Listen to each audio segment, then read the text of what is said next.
मैं इंसान नहीं हूं, मैं एक जिन जाती हूँ।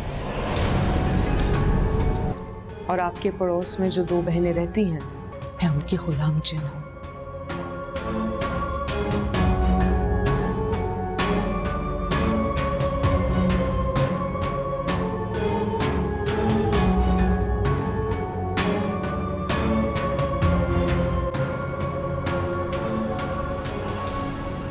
ये सच है साहिब, हम उजाड़ घरों और वीराने में बसेरा करते हैं। खामखा आपसे कोई वास्ता भी नहीं रखते। हमारी आबादी आपसे कहीं ज्यादा होती है। इसका मतलब है कि जो कुछ भी मेरे साथ हो रहा था ये आने के बाद हुआ। हाँ, वो मैं थी। शुरू में आपको बहुत तंग किया मैंने, फिर आप मुझे अच्छे लगने लगे साहिब।